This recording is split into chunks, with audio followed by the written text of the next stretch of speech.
Magsiupo po tayo at mga 2 oras itong speech ko. Bago po tayo pagbigyan niyo po ako at binibilang ko lang yung aming mga kandidato dahil tinitiyak ko na kumpleto at wala pang napasabugan ng granada. Kaya naman wala po kayo maririnig ng mga ganyan. Yan na po ang kaibahan ng alyansa sa lahat ng mga ibang tumatakbo dito sa halalan na ito. Wala po kayong maririnig na masasamang salita. Wala po kayong maririnig na panakot. Wala po kayong maririnig ng pagmumura. Dahil po, nakita niyo naman po, narinig niyo po ang programa ng ating mga kandidato. Hindi lamang ang programa, mas mahalaga pa siguro ay ang kanilang nagawa na. At kung titignan niyo po ang record po nila, ang lagi lang kanilang iniisip ang kapayapaan at ang kaunlaran para sa bawat Pilipino, para sa buong Pilipinas. Makikita niyo naman po ang galing ng aming hinaharap. Kaya malakas po ang loob ko para makaharap sa inyo at sabihin na iboto ninyo ang ating mga kandidato. Dahil napakagaling, napakahusay po at bukod pa ron, napakamabuti na tao lahat ng aming kandidato. Kung iisa-isahin po natin, alam naman natin, napakagaling lahat. Narinig nyo na yung kanilang mga achievement doon sa kanilang pinagdaanan ng iba't ibang mga posisyon sa pamahalaan, sa serbisyo publiko. At pag pinagsama-sama natin, lahat po na ito, ng napakagaling, ay nako, talaga naman, nakakagulat at nakakatuwa na makita na meron tayong mga nagsiservisyo sa publiko na ganito ang pagmamahal sa taong bayan, ganito ang pag-aalala sa taong bayan, ganito ang pagbibigay ng tulong sa bawat Pilipino.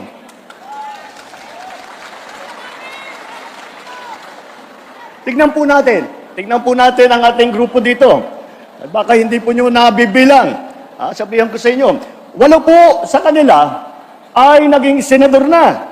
Senator Cayetano, Senator Lacson, Senator Lapid, Senator Marcos, Senator Pacquiao, Senator Revilla, Senator Soto, Senator Tolentino.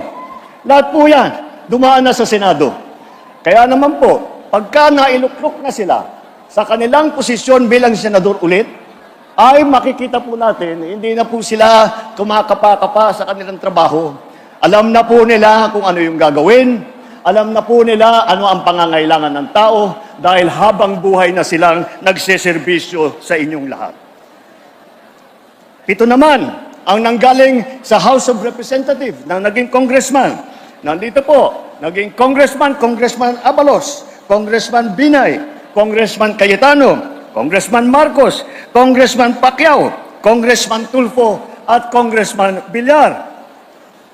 Hindi na po sila bagito sa ganitong klaseng trabaho, subok na sa mababang kapuluan at sa batasan. At meron din po sa ating mga kasama rito na umupo na sa tinatawag na cabinet rank position. Ibig sabihin, katumbas ng isang sekretary ng ating nakalihim ng isang departamento. Andyan po ang naging sekretary ng DILG, si Secretary Abalos, na napakagandang naging performance niya. Andyan din po at naging Secretary Tulfo ng DSWD. At napakita sa atin, kaya po napakaganda po ng reputasyon ngayon sa buong mundo ng Pilipinas dahil tayo po ay matulungin sa ating mga kababayan. Sa administrasyong ito, siya po ang nagsimula niyan. Kasama din natin po si Senator Ping Lacson. Si Senator Ping Lacson ang namuno ng Yolanda Rehabilitation Commission. At siya po ay ang nagbigay ng tulong at nagdala ng lahat ng pangangailangan ng mga naging biktima, yung mga nasalanta ng bagyong Yolanda. At kasama na rin natin si Senator Tolentino na dumaan din po sa MMDA na makita naman ninyo. At dahil napakahirap po na trabaho yan, kagaya ng nabanggit ni ni Mayor Benhur, ni Secretary Benhur. Sinabi nga niya, ang kanyang tinutulungan, pag MMDA ka, ay lahat ng mga mayor, lahat ng mga iba't ibang lungsod, lahat ng iba't ibang bayan na nasasama sa Metro Manila. Kaya po, ngunit yung mahirap na trabaho yan ay nagawa niya at maganda ulit ang kanyang performance. Alam nila ang gobyerno, kabisado nila mula sa matataas na posisyon at hindi na sila nagdadada na basta daldal ng daldal, gawa lang sila ng gawa, trabaho lang sila ng trabaho. They will stand in the Senate, not to oppose, but to propose. Ibig sabihin, wala silang hinahangad na panggulo. Wala silang iniisip na pagwatak-watakin ang Pilipinas. Wala silang iniisip kung hindi ang pagkakaisa para sa kabubuti ng ating bansa. Narinig nyo rin po ang tatlo sa aming kandidato na naging gobernador. Andyan po ay yung aking kapatid, naging gobernador ng lungsod namin sa Ilocos Norte. At nandyan din po ang Governor Lito Lapid ng Pampanga. At ang napakalaking probinsya ay hinawakan din po ni Governor Bong Revilla. Meron din po tayo mga mayor ng mga malalaking lungsod. Andyan din si Mayor Abalos dati ng Mandaluyong kung saan nakatanggap ng karami-rami na pagkakakilala sa magandang naging pangyayari sa Mandaluyong. Nandyan naman si Mayor Abby Binay na maraming dalampala galing sa Makati. At siya po ay humawak ng Makati, yung pinakamayaman na lungsod sa buong Pilipinas. Alam niyo po, kung akakalain po ninyo na dahil maraming pera, maraming pondo, ang isang lungsod ay madali ang trabaho. Hindi po. Mas nagiging mahirap ang trabaho dahil sa dami ng kailangan gawin at sa dami ng kanilang mga iniisip na inisyatibo pampaganda ulit ng buhay ng bawat Pilipino. Andyan din po ang si Senator Tolentino na naging mayor naman ng Tagaytay. At huwag natin makakalimutan na alam nyo po, baka hindi nyo po alam, na ang unang Senator Soto ay si Senator Vicente Soto na galing naman sa Cebu. At hindi lamang yun, si Senator Soto rin ay dumaan din sa LGU, dumaan din sa local government. Ay vice mayor naman siya ng Quezon City. Kaya makikita ninyo, napakalawak na ang kanilang karanasan, napakalalim na ang kanilang dedikasyon sa trabaho ng pagseserbisyo sa publiko. Hindi po natin kinakalimutan ang ating mga kababaihan. Dahil apat po sa ating mga kandidato, apat po sa kanila ay babae. Hindi lamang po na pangkaraniwan ng babae. Matagal ko na pong kilala silang lahat. Ang titibay nitong mga ito, akala mo sa tapang nila parang mga sundalo. Kaya maaasahan ninyo na ipagtatanggol nila ang karapatan ng mga kababaihan at maririnig ang boses ng kababaihan sa Senado. Kung sa pambabatas naman, apat po sa kanila ay abogado. Ang abogado po, nandito si Benhur Abalos, si Abby Binay, si Pia Cayetano, si Tol Tolentino.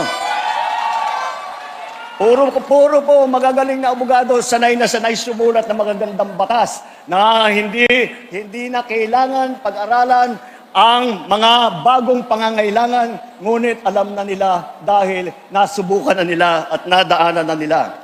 At ang problema lamang, pagka ito napagsama-sama mo mga abogado, alam mo naman, magkasama po lahat yan.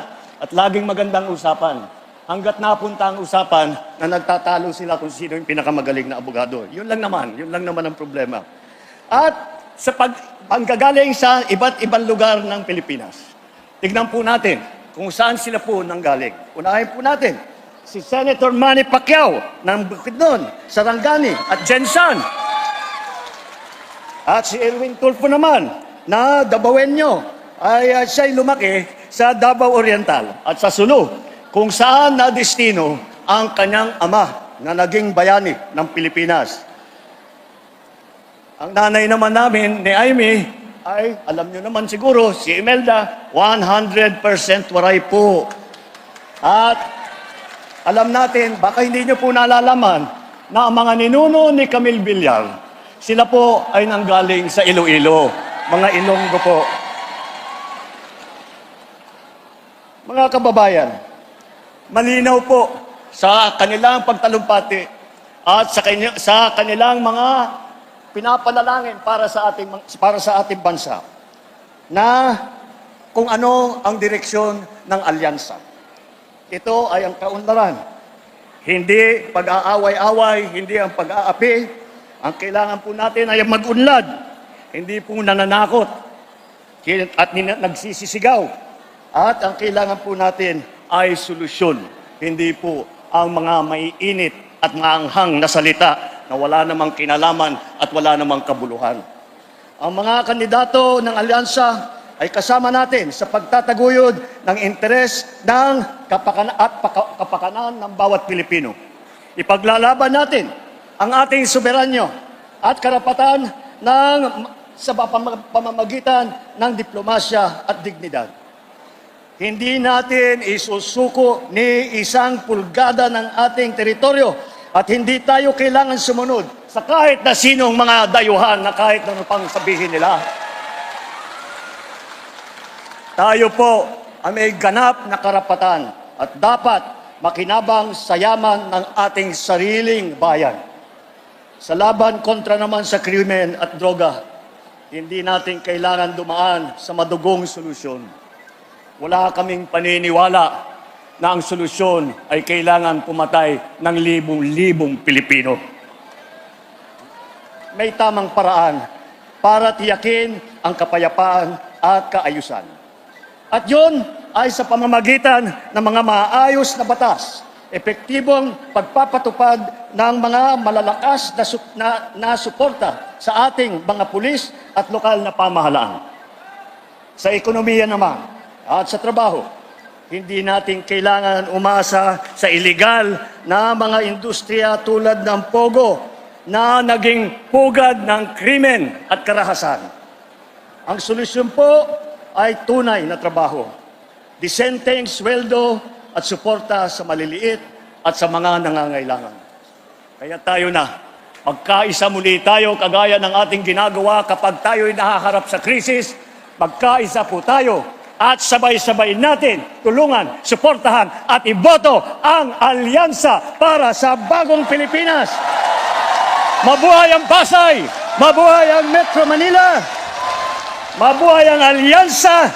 Maraming salamat po sa inyong pagkikinig. Muli mga kababayan, ang Pangulo ng Republika ng Pilipinas, His Excellency Ferdinand Romualdez Marcos Jr. Amin pong inaayayahan ang mahal na Pangulo para sa isang group photo kasama ang ating mga senador sa Alyansa para sa Bagong Pilipinas. Pinagbibay ng pangarap at adhikain, sinubok